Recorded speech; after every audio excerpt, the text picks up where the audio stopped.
Welcome back to 34, the podcast where we explore intimacy, vulnerability, and the quiet revolutions that happens between two people who dare to stay. And today's guest is someone who doesn't just talk about presence, she embodies it. So Mor Shavit is a mind-body coach, mentor, and a subconscious expert, a guide in emotional integration, and a woman with a unique sensitivity to the silent forces that really shape us, especially in our relationships as men and women. She brings warmth, clarity, and a deep understanding of the shame we carry, often without even realizing it, especially when it comes to desire, closeness, and our bodies. Mor, welcome back. I'm so grateful to have you here again. Hey, Henrik. I am so happy to be here again. We had such a great conversation last time that I was here, and it stayed with me for quite some time. And I'm looking forward to dive into such a important, unspoken enough, in my opinion, topic, and that is so universal. So it would be nice to dive in and normalize it a little bit and bring some air and clarity around it. And I hope the listeners will take in from it. Yeah, I agree, and I think we're going to cover things like the shame, the gender, emotional patterning, self-love, the inner child, some emotional safety, and how we actually can heal and look at relational growth from it, right? So I'm really looking forward to the conversation. Same. So you do often speak about shame as something inherited, especially for women. How do you see shame showing up differently in men and women today? First, let's say it. Shame. Shame. I want to say it several times just to clear the throat. Say it. Shame. Shame. Shame. Everyone that listens, say it. Shame. Shame. This is the first practice to say it. Hi, shame. How do you do? So I think from my own experience, firstly, and from the work I see in my clinic, shame is, if not the most, it's probably one of the most powerful emotional pattern we carry as human beings.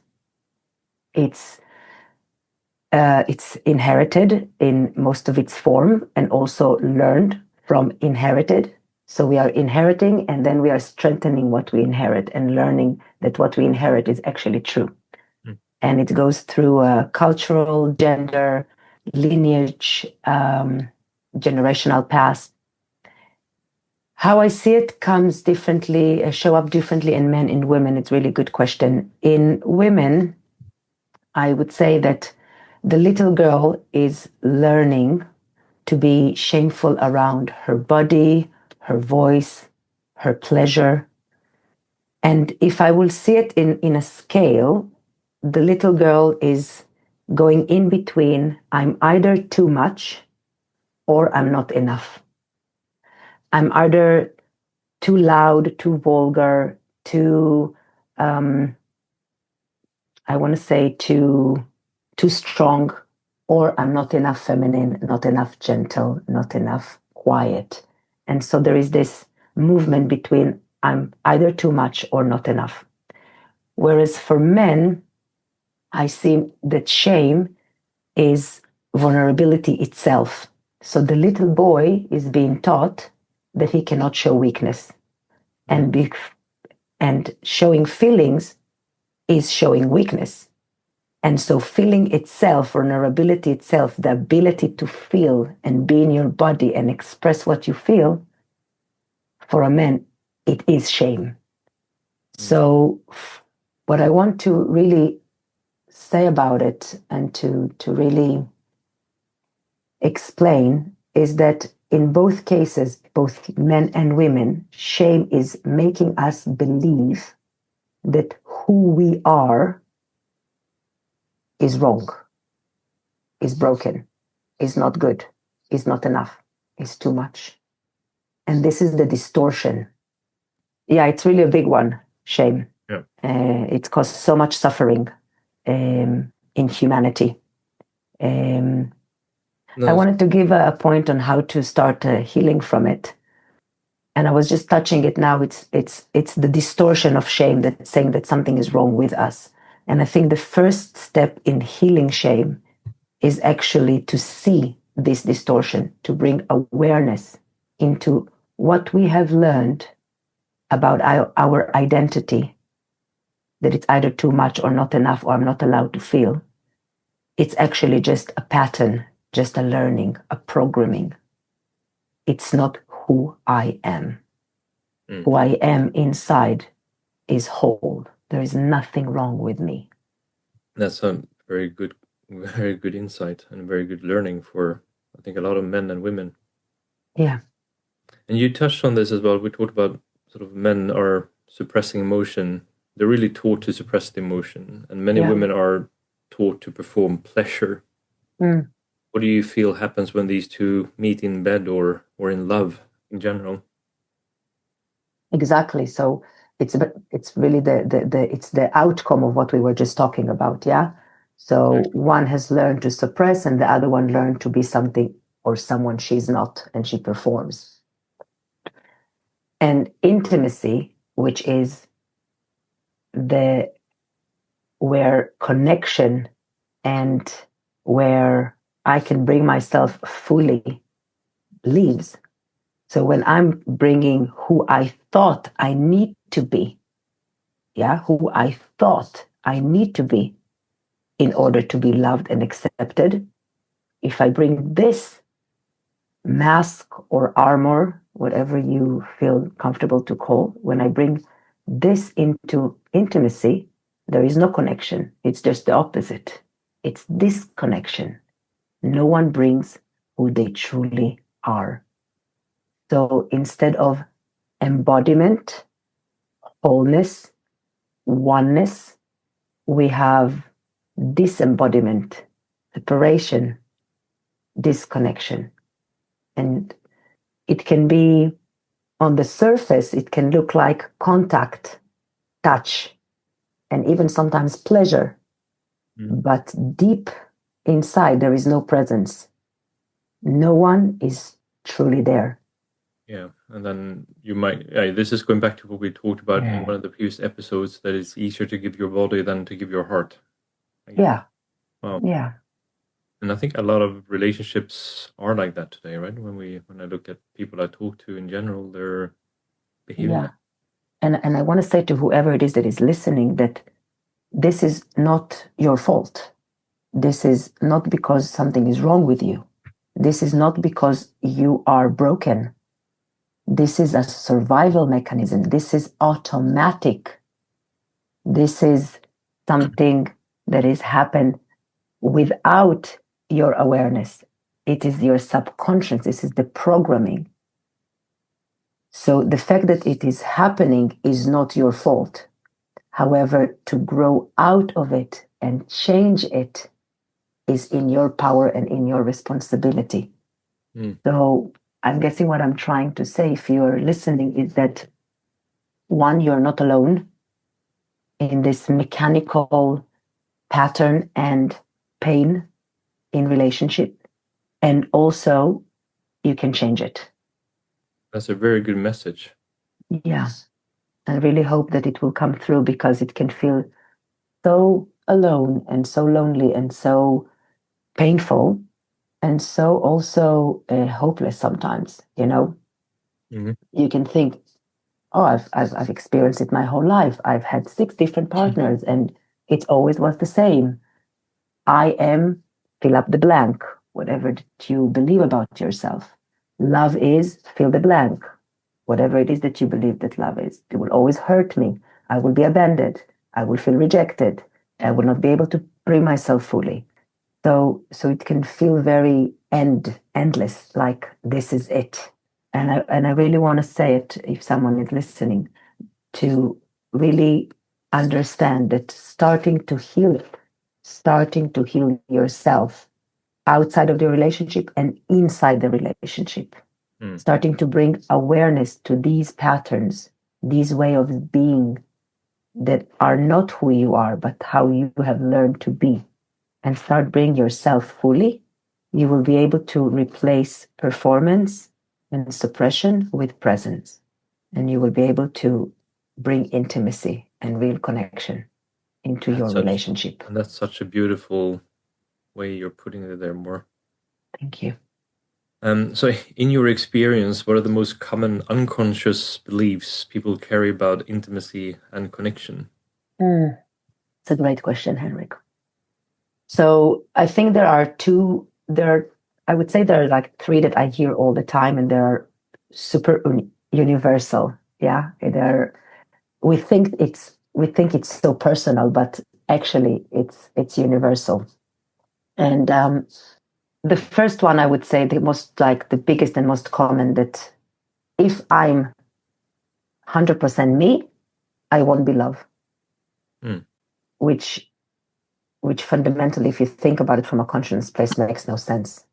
Yeah. But it is living inside of us, this belief. It's wired in the nerve system. If I'm truly myself, who I truly am, that's equal, I won't be loved. So this is the first one, and I feel it's universal to men and women and to humanity. Yeah. The second one is also, I feel, are very, in the same sense, universal, is it's not safe to be seen, which comes from, if I'm fully myself, I won't be loved. Because in order to be fully myself, I have to be fully seen. But if I will be fully seen, I am not safe. Now, I want to say before I'm going to the third one, I want to say something about these two patterns, subconscious beliefs and limiting belief, that these two were created in a very, very young age. We are talking about the first intimacy dynamic we experience is with our mom in the first 6 months, that we do not even differ ourselves from mother. We think we are one with mother, and then we are creating separation, and mother become our entire world. And about 12 months, father come in to that dynamic. So I want to explain to the listeners that these beliefs, if I'm not myself, I won't be loved, and it's not safe to be seen, this is something that we learn in the early years, in the first dynamic of intimacy, which is with our caregivers. With that unconscious belief, we are growing up and we create a way of being that we believe that if we are like that, then we will be loved. And this is how it's safe for us to show up. And this is what we call the identity, how I'm showing up. And this is who comes into relationship in the older age. So when you see two adults having relationship in their mid-20s, mid-30s, mid-40s, if they haven't done any work, you see these two identities, these two personas of who I thought I need to be in order to be loved, and what I can show to be safe, showing up in these relationships. And what happens in that relationship, if we don't bring awareness, it's what we call the relationship wound, which then create the third unconscious belief, which is already created in the older age with interaction, with relationship. It's that connection means abandoning myself. Yeah, this is really deep things we're going through. And I think we're going to go deeper now when we talk about the self-love and the inner child, right? And I think we can move into that now. Yeah. You shared now that the self-love is essential before we can truly meet another person. And what does loving yourself actually look like in practice, if we really think about what it really looks like? Yeah. Well, before the practice itself, because I think practice is something that we are all looking for. Yeah. We are looking for practices and tools and how it looks, and there is such a big conversation now about self-love and the rituals that we can create in order to love ourselves, the affirmation, to look ourselves in the mirror and to take ourselves to dates and to take ourselves into a massage and bubble bath and really, really take care of ourselves, which all of them, by the way, are amazing tools. But I feel that what self-love is truly, before all the practice on the surface, is radical self-acceptance. So if I'm fully accepting myself for everything that I am and for everything I am not, for everything that all the parts in me that I have hidden, or all the parts of me that I have suppressed, and I like to see the analogy of like I'm walking in a field and I'm collecting flowers, and I'm collecting all the flowers, also the one that are, not the best and not the most shiny, and I'm collecting all the flowers that are my whole self, my whole flower bouquet, and it's from all of it, and I accept it. Then I can start practicing, or I can say that I love myself. Self-love. I love the self, myself. The self is all the parts that is making the whole that is me. And we have to start there also. Yeah, because if I don't love myself fully and accept myself fully, then it's not available to have it or receive it from anyone else. But when we don't practice it and we are outsourcing it, we are waiting for our partner, our boss, our child to give it to us. We are outsourcing it. And the practice is first in, then it will come out. It will speak back. It will echo. This is how it works. So first, self-acceptance, self-love, then we will see the mirror of it, the reflection of it. Yeah, and a lot of people are working on this, and we've talked a lot about the inner child, and I think that's really where a lot of this pain comes from. So when we talk about then healing the inner child, how do you think that affects the way we can show up in intimacy or in a relationship with a partner? And how, because the way I look at it, it's a lot about how we trigger each other, like you say, the way we're mirroring each other, right? Yeah, exactly. It's a really great question. It's a very deep conversation. Just taking a moment to land in it even deeper. When we go into healing the inner child, is like my bread and butter. I believe in it so much in this work, and you can call it an inner child. You can call it working with your shadows. There are many ways to call it, but what it truly is what I see it is bring consciousness to the way of beings and the programming that is running our lives. This is what healing the inner child means. So first of all, I just wanted to set the table. So without bringing awareness of these limiting beliefs and programs that we have learned and inherited as small kids, we grow up and our body grows, and then we go into adulthood. We look like adult, we act like adult, we do adult stuff. Sometimes we even do kids, which is very big adult stuff, and we are not aware that what's running the show is our subconscious. Our subconscious is the past. The past is when we were kids. So basically, without healing the inner child, without bringing awareness of these programming, we have two kids that are running the show for us. Can you imagine? It's quite frightening to think about it, to be honest. It is. To really think about, maybe a 4-year-old is riding a car. 4-year-old is raising another 4-year-old. 4-year-old is, or a 5-year-old is standing in front of people and talk.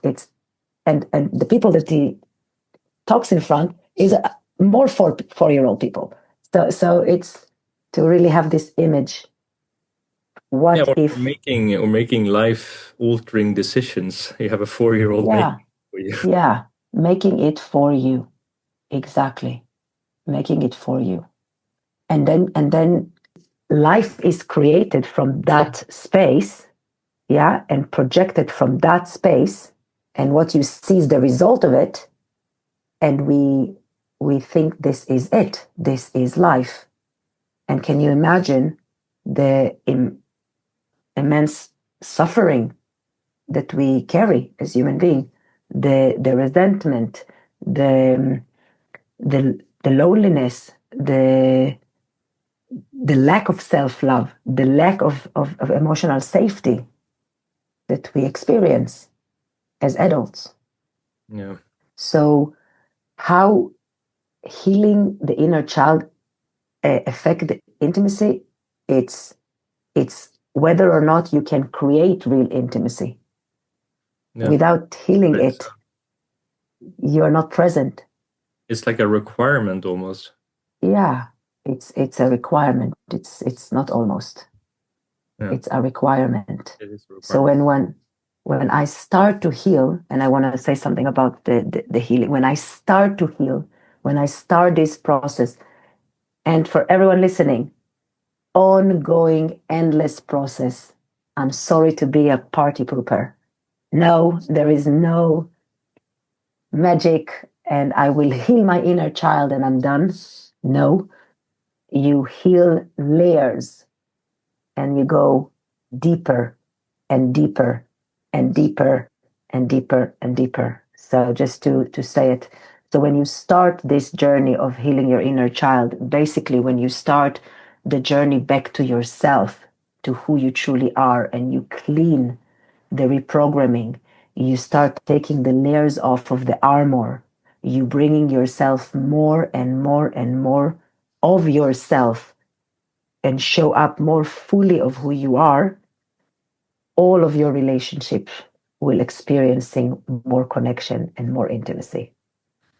That is beautiful. And I also look at it from the other lens then, and we talked about here that healing the inner child is almost a requirement. But why do you think so many people actually search for validation in a partner instead of doing that work with the inner child and first building it within themselves?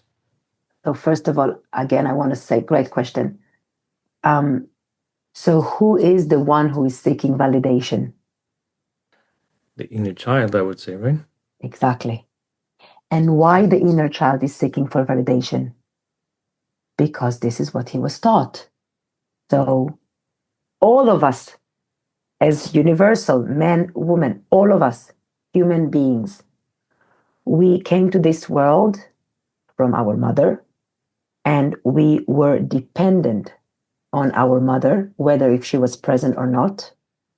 And we were dependent on our father, whether he was present or not. So we were dependent on whoever was there to take the role of mother and father. And whatever we have learned about who we are and our worth came through the lens of their eyes. So we learned that our worth lives out there. And then yes, not with ourselves. And this is not a weakness. Everyone that is listening, nothing is wrong with you.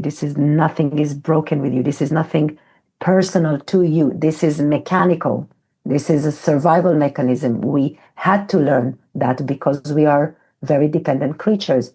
We, unlike the lion cub, the lion cub doesn't need a validation from his mom. He drinks the milk, go, boom, done, out. But us as creatures from the animal kingdom, we are the most dependent animal. We need our parents for a long time before we can break free to independency, which happen more when we are in our youth years. Yeah, we really need them. This is not a story. This is not an invention. This is real when we are small. So we learn as a survival who we need to be in order to receive all the physical needs, the water, the food, the being clean, and all the emotional needs, the safety, the love, the care, the belonging. And we grow up, going back to the previous question, we grow up, the body grows, we become adults in age and body. But if we are not aware that there is an inner child there that is running the show, and that inner child is also what he learned is to seek the validation out there, then we will continuously outsource this to our partner and ask from the partner, from the boss, from the community, from my friend, from my girlfriend, from my boyfriend, from a male friend, woman friend, from my kids. Yeah. Yeah, I agree. And I think this is the validation piece is really something that I think a lot of people are struggling with, and they're always chasing it. So Yeah. in that view, how is self-acceptance connected to being able to open up, both in the bedroom or in any relationship you're in, really? Because it's not just in a romantic relationship you have this Yeah. need. Yeah. So if we cycle back to the validation piece and the fact that everything is sourced out there, yeah. So the shift happened when we start reclaim the self authority, the inner authority. We reclaim our worth. We reclaim the sense of belonging. We reclaim everything, and we are able to fill it up for ourselves. When we are able to do that, in order to be able to do that, I need to accept myself fully. And then going back to what we already said in the previous question, when you asked me about self-love and we spoke about how it's require radical self-acceptance. So going back to it and circling it, self-acceptance, the ability to be and accept all the parts that I am, the light and the dark, the strength and the weakness, the shiny bits and the not shiny bits. All of it, from the understanding that the duality is what makes me a human being. And how can you love fully if you don't look at both the light and the dark within in one way? Because You that's you. cannot. You cannot, because emotions goes from the same, I like to call it, they live in the same tube. Yeah. So if you suppress, and I do like this, suppress one emotion, like you can choose. No, sadness, nah, I don't want to feel sadness. I'll suppress. Grief, no, that's not sexy.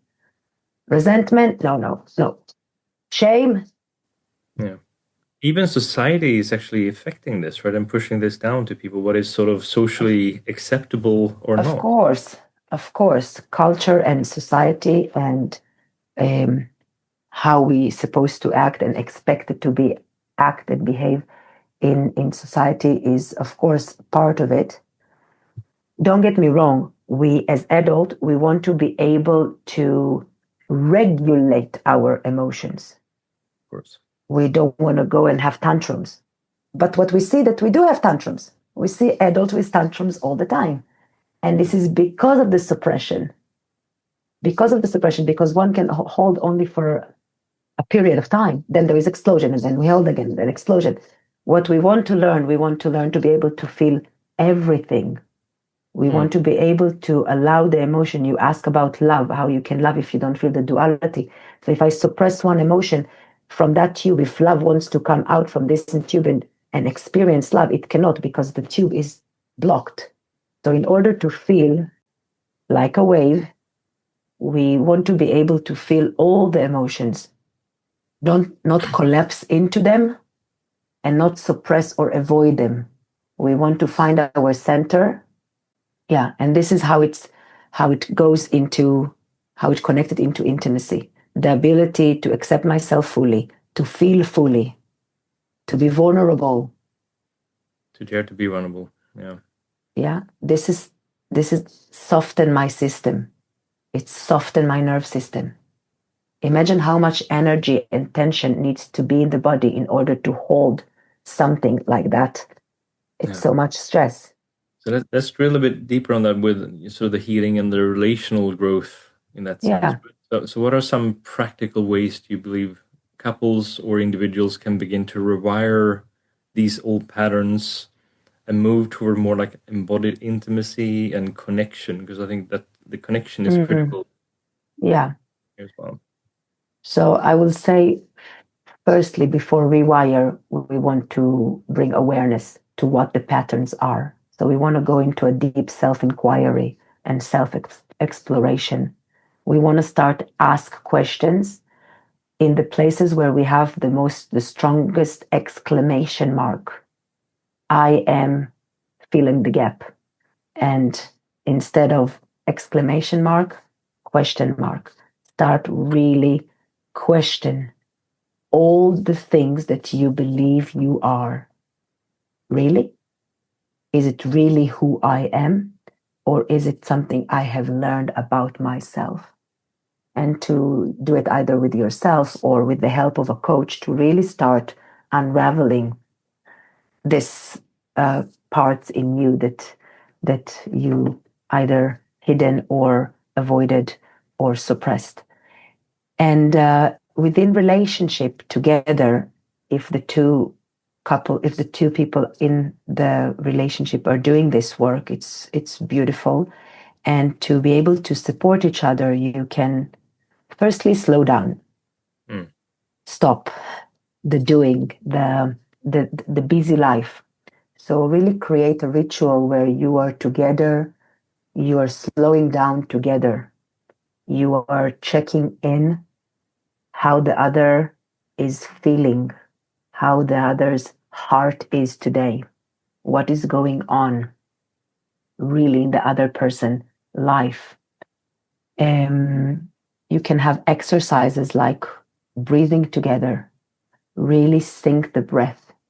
There are research that show that when couples are syncing their breath, they really relax the nerve system, and the feeling of unity of one is really showing up, and the body really relax and the nerve system feel really safe. You strengthen the connection that way too. Yeah, I agree with it 100%, and it's a beautiful practice as well. It's so simple and so profound and so deep. I would say curiosity is key. Really be curious to discover who your partner is every single day, and also towards oneself. Because how many times you wake up in the morning and you go to the mirror and you already know who you're going to find? What will happen if you will wake up in every morning and you will go to the mirror and you will be excited to see who am I going to meet today?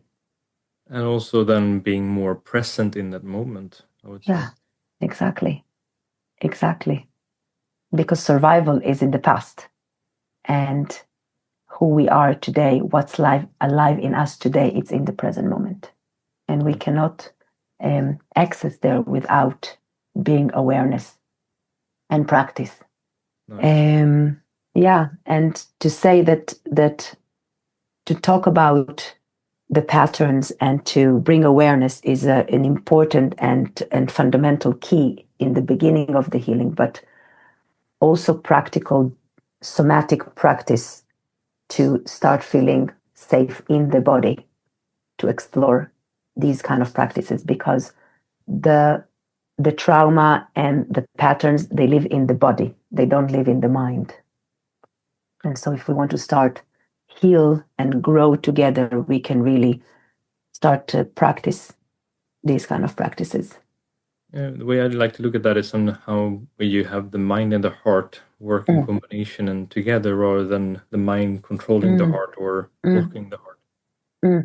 Exactly. They are one. They are one, exactly. We are just experiencing them as two separate things. Yeah. So what does it mean for a woman to receive fully? That's something a lot of people are talking about. And then what does it mean, or what does a man need in order to stay open and emotionally available for the woman in that sense? Yeah, it's a great question. And it's, in a way, cycle back to the first question that you asked me about shame. Yeah. So for a woman to receive fully, she needs to feel safe in her body. And I'm not talking only on receiving fully in the interaction of sexual interaction, but to actually receive fully the love, the attention, the care, the gifts, the compliments, To receive fully is to be able to be fully safe, to feel this is safe for me. And for that, she needs to first bring awareness to what it is that is happening for her and to work on herself, and then bring that also into the relationship. So this is for a woman to be able to receive fully, and for a man to stay or to be able to hold emotional availability is for him, for the little boy, to unlearn. There is an unlearning process that feeling equal weakness. And so for himself, there is an unlearning process. For the men, there is an unlearning process that feeling are allowed, feeling are good to feel. These are not weaknesses, these are natural. That being vulnerable is actually being present, that is key. It's a completely the opposite of everything that every little boy has learned. Yeah. And for me, I look at that as a strength. Being able in the emotion and articulate emotion and being vulnerable is a strength and not a weakness. Yes, it's a superpower. It's a superpower. And for a woman to support her partner in his unlearning process, it is really important that when he shows the tough emotions, the sadness, the lostness, the fears, when he expresses them, when he shares them, that he will not be judged. So it's require a man that is doing the work and a woman that is doing the work in order to hold for each other the space to unlearn what they both learn in a younger age. This goes back a lot to what we talked about before about healing relationship, right? And this is really where it comes to life. Yeah. This is, if you think about it, both of them are longing for connection, and both of them are scared of it. It just looks different. But if you think the essence of it, they're both the same. They want the same and they feel from the same. And the cure is for both of them, the medicine is being able to be in the present moment, and that the present moment and whatever is come up for you and whoever you are in the present moment is safe. And I think this can also then go back to whether or not you're coming at something from a place of love or fear that you really dare to be in. Exactly. Feeling from a place of love. Exactly. Shame speaks the fear language. Yeah. And love is present and self-acceptant. That's a beautiful way to put it. Yeah.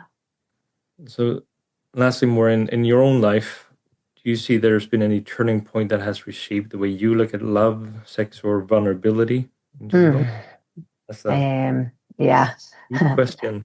Big question. Thank you for asking it, actually, and to allow me to also bring my personal story and my personal experience into it. And I think it's super important as well to share this and to ever listen. Sometimes when we listen to someone that talk about a topic that we are still very much in it and lost in it, we look at the people that talk about it as, wow, something bigger or different or on a podium. And I just, from sharing it, I'm gonna not only show that I'm just exactly like each and every one that is listening, not only that I'm still working on it myself. So thank you for the opportunity to share it. So the turning point in my life was, I was married before. I was in a long-term relationship. In my early 20s, I met a guy. We fell in love. We got married, all the Cinderella story. And we were together for 12 years. So at 32, when I got a divorce, and I went through a really deep transformation and deep in self-inquiry, I thought that I have cleared and cleaned all the luggage or all the patterns that has caused me whatever they caused me in my long-term relationship. And when I met my current partner and the father of my child, I thought that I was done with it, with the past, and that I'm ready. And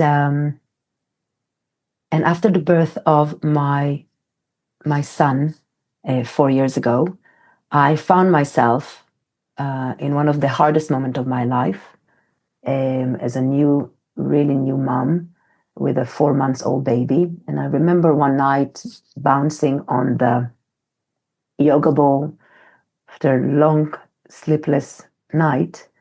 I looked at my partner, who is completely different than my ex, both physically and really in a persona. And I thought to myself, how is it that everything around me is different, but I still feel exactly the same in this relationship?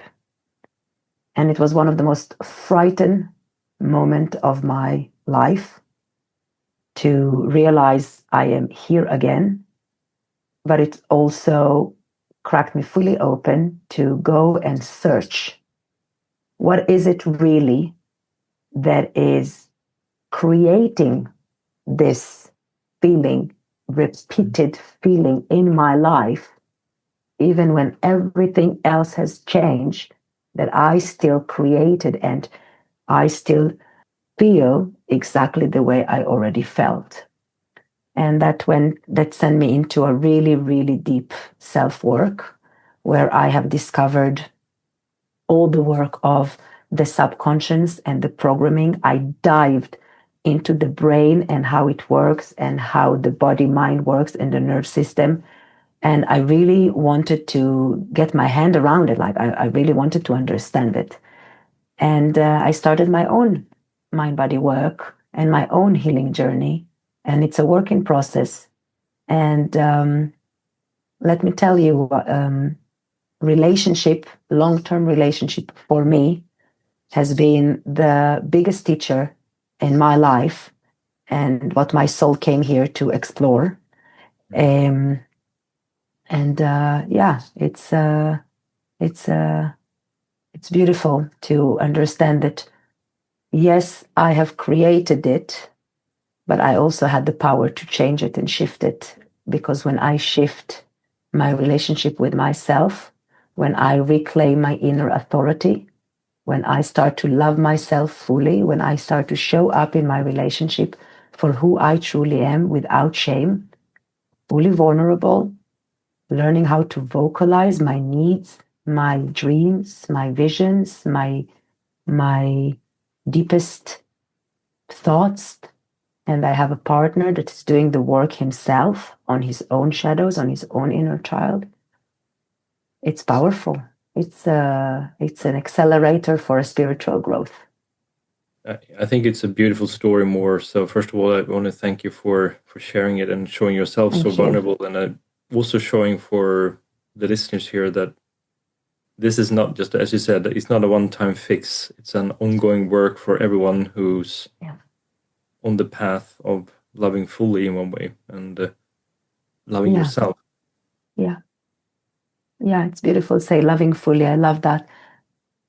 Yeah, exactly. Because what else really did we come here to do? If we think about human beings, what is it that we came here to do? What is it our soul came here to do from the higher realms? It came here to be in this body, and with a body that has the ability to feel. And so feelings, all range of feelings, is the playground for our soul to expand. And if we think about it like that, we should embrace feeling. We should welcome feelings like with open hands, whatever the feeling is, even the tough ones, even the bad ones, the hard ones. And I think when you change the lens of escaping from one feeling and chasing after the good one and avoiding the bad one, and you change the lens to, I came here to feel, because feel is my spiritual growth. So what is it that I need to feel? Show me life. What is it that I need to feel? Yeah. It's so beautiful, Mor. I love the feelings are the playground for our soul. I think that's such a beautiful message. Yeah. Thank you, So, Henrik. Thank you so much for inviting me again. This is truly what I love to do. I cannot think of any other way to spend my morning rather than dive deep and talk about these kind of topics. So thank you for the opportunity. no, and Mor, thank you for sharing your voice, your truth, and your softness, and spreading your message around love as well. I think it's so beautiful. Thank you so much for the opportunity.